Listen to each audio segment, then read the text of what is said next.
Hi friends, പൊടിക്കയിലേക്ക് എല്ലാവർക്കും സ്വാഗതം. ഇന്ന് നമ്മൾ ഉണ്ടാക്കാൻ പോകുന്നത് ഇവിടെ രണ്ട് വഴുതനങ്ങ കിട്ടിയിട്ടുണ്ട്. നല്ല വഴുതനങ്ങ, നല്ല പച്ച കളറ് വഴുതനങ്ങ. അപ്പോൾ കത്തിരിക്കാന്നും പറയും. അപ്പോൾ ഇതുകൊണ്ട് ഒരു മെഴുക്കുവരട്ടി, അടിപൊളി മെഴുക്കുവരട്ടി, പെട്ടെന്ന് ഉണ്ടാക്കാൻ പറ്റുന്ന മെഴുക്കുവരട്ടി. ഇത് എല്ലാവർക്കും ഇഷ്ടമില്ല വഴുതനങ്ങ. ഇപ്പോഴത്തെ ജനറേഷൻപ്പെട്ട കുട്ടികൾക്കൊക്കെ വഴുതനങ്ങ അത്ര വലിയ ഇഷ്ടമില്ല. അപ്പോൾ അതുകൊണ്ട് നമുക്ക് ഇഷ്ടപ്പെട്ടവർക്ക് ഈ വഴുതന കൊണ്ടൊരു മെഴുക്കുവരട്ടി ഉണ്ടാക്കി നോക്കാം. വഴുതനയുടെ ഉള്ളിൽ മിക്കവാറും കണ്ട കേടുണ്ടാവും. നല്ലോണം കഴുകി എടുത്തേക്കണ വഴുതനങ്ങയാണ്. അപ്പോൾ ഇത് ആ കേടൊക്കെ കളഞ്ഞിട്ട് നമുക്ക് നുറുക്കിയെടുക്കാം. വഴുതനങ്ങ നുറുക്കുമ്പോൾ, മെഴുക്കുവരട്ടിക്ക് നുറുക്കുമ്പോൾ എപ്പോഴും ഇത്തിരി വലുതായിട്ട് നുറുക്കണം കേട്ടോ. കാരണം വഴുതനങ്ങ വേഗം ഉടഞ്ഞു പോകുന്ന ഒരു പച്ചക്കറിയാണ്. ഇതുപോലെ നുറുക്കിയെടുക്കണം. ഇത്രയും വലുതായിട്ട് നുറുക്കി വെള്ളത്തിലേക്ക് ഇടണം കേട്ടോ. വഴുതനയ്ക്ക് ഒരു കറയുണ്ട്. ആ കറ പോകാൻ വേണ്ടിയിട്ടാണ് നമ്മൾ വെള്ളത്തിലേക്ക് ഇടുന്നത്. പിന്നെ വെള്ളത്തിലേക്ക് ഇട്ടില്ലെങ്കിൽ ഇത് നിറം മാറും. അപ്പോൾ ഞാനിതൊന്ന് നുറുക്കിയെടുത്തിട്ട് വരാം. ഇതുപോലെ വലിയ കഷ്ണങ്ങളായിട്ട് നുറുക്കിയെടുത്തിട്ട് വെള്ളത്തിലേക്ക് നുറുക്കിയിടണം കേട്ടോ. ഇനി നമുക്കിതിലേക്ക് ഒരല്പം മഞ്ഞൾപ്പൊടി, ഒരുപാട് വേണ്ട, അല്പം മഞ്ഞൾപ്പൊടി ഇട്ട് കൊടുക്കാം. അല്പം മഞ്ഞൾപ്പൊടി ഇട്ട് കൊടുത്തിട്ട് ഒന്ന് ഇളക്കാം. പച്ചമുളകും വഴുതനങ്ങയും മാത്രമേ ഉള്ളൂ കേട്ടോ ഈ രണ്ട് ഇൻഗ്രീഡിയൻറ്റ്. പിന്നെ കുറച്ച് ഉപ്പ്, കുറച്ച് വെളിച്ചെണ്ണ, ഇത്രയും വെച്ചിട്ടും ഇത് മാത്രം മതി. നമുക്ക് പെട്ടെന്ന് നല്ല സ്വാദിൽ ഈ മെഴുക്കുവരട്ടി ഉണ്ടാക്കാം. ഞാനൊരു ചീനച്ചട്ടി വച്ചിരിക്കുന്നു. ഇരുമ്പ് ചീനച്ചട്ടിയാണ് വച്ചിരിക്കുന്നത്. അപ്പോൾ അതിൻ്റെ ഇരുമ്പും കൂടെ നമ്മുടെ മെഴുക്കുവരട്ടിയിലേക്ക് ഇറങ്ങിക്കോളും. നമ്മുടെ ചീനച്ചട്ടി ചൂടായിട്ട് അതിലേക്ക് നമുക്ക് പച്ച വെളിച്ചെണ്ണ ഒഴിച്ചു കൊടുക്കാം. വെളിച്ചെണ്ണ തന്നെ ഒഴിക്കണം കേട്ടോ. ഒരല്പം കൂടുതൽ വെളിച്ചെണ്ണ ഒഴിക്കണം.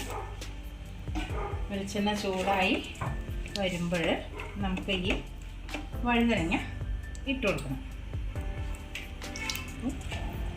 വെളിച്ചെണ്ണ നന്നായിട്ട് ചൂടായിട്ടുണ്ട്. നമ്മുടെ വഴുതനങ്ങ നമുക്ക് ഇട്ട് കൊടുക്കാം. നല്ല നാടൻ വഴുതനങ്ങയാണ്.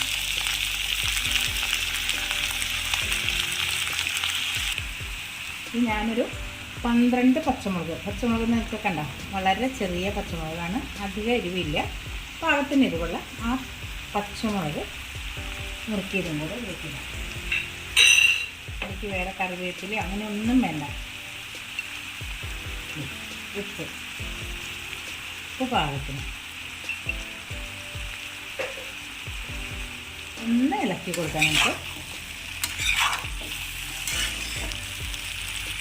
നാട്ടിൻപുറത്തെ വർഷക്കാലത്തൊക്കെയാണ് വഴുതനങ്ങ നന്നായിട്ടുണ്ടാവുക. അപ്പോൾ സാധാരണക്കാരുടെ മെഴുക്കുവരട്ടിയാണ്.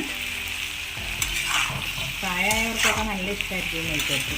ഇപ്പോൾ കുട്ടികൾക്കൊന്നും അധികം ഇഷ്ടമുണ്ടാവില്ല. എന്നാലും നല്ല രുചിയോട് കൂടിയിട്ടുള്ള മെഴുക്കുവരട്ടിയാണ്. ഈ മെഴുക്കുവരട്ടിയും തൈര് മാത്രം മതി നമുക്ക് വയറ് നിറച്ച് ചോറുന്നു.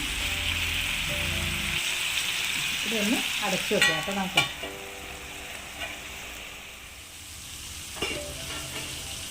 ഇതൊരു പെട്ടെന്നല്ലേ വഴുതന ആയിക്കൊണ്ടിരിക്കുമ്പോൾ. വെളിച്ചെണ്ണയാണ് കേട്ടോ ഇത്. ഒന്നും കൂടെ ആവാനുണ്ട്. ഇത് നെയ്യ് ഒഴിച്ചുണ്ടാക്കും കേട്ടോ. നെയ്യ് ഒഴിച്ചുണ്ടാക്കി കഴിയുമ്പോൾ അതൊരു നിവേദ്യം പോലെ ആവും. കുടൽമണിക്ക് സ്വാമിയുടെ വഴുതന നിവേദ്യം പ്രസിദ്ധമാണല്ലോ. എല്ലാ ഉദര രോഗങ്ങൾക്കും പറ്റുന്ന ആ നിവേദ്യം കഴിക്കാത്തവരുണ്ടോ? ഞങ്ങളെല്ലാ വർഷവും വാങ്ങിക്കാറുണ്ട്. നാലമ്പലം തൊഴാൻ പോകുമ്പോൾ കുടൽമണിക്ക് സ്വാമിയുടെ വഴുതന നിവേദ്യം ഞങ്ങളെല്ലാ വർഷവും വാങ്ങിക്കാറുണ്ട്. എന്താ അതിൻ്റെ ഒരു രുചിയല്ലേ. അപ്പം വഴുതന നെയ്യ് ഒഴിച്ചുണ്ടാക്കുമ്പോൾ അത് വേറൊരു ലെവല്. ഇതിപ്പോൾ നല്ല വെളിച്ചെണ്ണ, പച്ച വെളിച്ചെണ്ണ ഒഴിച്ചിട്ടാണ് ഉണ്ടാക്കിയിട്ടുണ്ട്. ഒന്നും കൂടെ ഇനി അടയ്ക്കേണ്ട, കിടന്ന് വലിയട്ടെ. ഇരുമ്പ് ചീനച്ചട്ടിയിൽ എന്ത് മെഴുക്കുവരട്ടി ഉണ്ടാക്കുകയാണെങ്കിലും ഒരു പ്രത്യേക രുചിയാണ്. കാരണം ആ ഇരുമ്പും കൂടെ നമ്മുടെ മെഴുക്കുവരട്ടിയിലേക്ക് കലരും. അയ്യൻ്റെ ആ കലർപ്പും കൂടെ ചേർന്നിട്ട് ആ മെഴുക്കുവരട്ടി വേറൊരു ലെവലാണ്. പണ്ടത്തെ അമ്മമാരൊക്കെ നോൺ സ്റ്റിക്കിലൊന്നും അല്ലല്ലോ ഉണ്ടാക്കാം. കണ്ട അതൊക്കെ ഒരു കറുപ്പ് രാശിയും കൂടെ വരും. അത് ഇരുമ്പ് ചീനച്ചട്ടിയിൽ ഉണ്ടാക്കിയിട്ടാണ് കേട്ടോ. വഴുതന മെഴുക്കുവരട്ടി അവസാന ഘട്ടത്തിലേക്ക് ആയേക്കാം. ഒരുപാട് ചമ്മന്തി പോലെ ആവരുത്, ഇതുപോലെ കിടക്കണം. അപ്പോഴാണ് നമുക്ക് കുഴച്ചുണ്ണാൻ പറ്റുള്ളൂ. ഇതിലിനി കറിവേപ്പില ഒന്നും ചേർക്കേണ്ട, ഇങ്ങനെ മാത്രം മതി. വെളിച്ചെണ്ണ ഇതിൽ നന്നായിട്ടുണ്ട്. അതുപോലെ ഇത് പകർത്തി വയ്ക്കേണ്ട, ഈ ചീനച്ചട്ടി തന്നെ ഇരിക്കണം. അപ്പോൾ ഈ ചീനച്ചട്ടി തന്നെ ഇരുന്നാലാണ് ഇതിൻ്റെ ആ സ്വാദ് നമ്മളിലേക്ക് വരുള്ളൂ. കറിവേപ്പില ചേർക്കേണ്ട, കറിവേപ്പില ചേർത്താൽ ഈ മെഴുക്കുവരട്ടിക്ക് വേറൊരു രുചിയാണ്. ഈ വഴുതനങ്ങയുടെ തനത് രുചി കിട്ടണമെങ്കിൽ ഇതിലൊന്നും ചേർത്തിട്ട് പച്ചമുളകും വഴുതനങ്ങയും മാത്രം മതി. തൈര് കൂട്ടി, ഇതിൻ്റെ കോമ്പിനേഷൻ എന്ന് പറഞ്ഞാൽ തൈര് കൂട്ടി വഴുതന മെഴുക്കുവരട്ടിയും കൂടെ കൂട്ടിക്കഴിഞ്ഞാൽ എന്തോരം ചോറും നമുക്ക് ഇഷ്ടമുള്ളവർക്ക് കേട്ടോ. അല്ലെങ്കിൽ പപ്പടവും ഈ വഴുതന ഉപ്പേരിയും കൂടെ കുഴച്ച് നമുക്ക് കഴിക്കാം.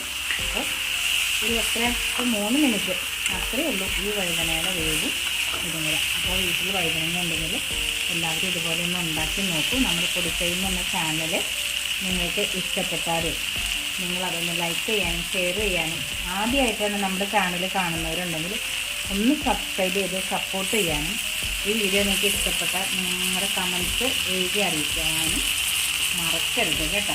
നിങ്ങളുടെ മെസ്സേജ് നോക്കിയിരിക്കും. അപ്പോൾ വേറൊരു വീഡിയോ ആയിട്ട് അതിനോട് ഒരുപാട് വിഭവങ്ങൾ ഉണ്ടാക്കാം. അപ്പോൾ വീട്ടിൽ കിട്ടുന്ന അനുസരിച്ച് ഓരോന്നും കാണിച്ചു തരാം കേട്ടോ. ഇന്നിപ്പോൾ ഇത്രയേ ഉള്ളൂ. അപ്പോൾ ബൈ.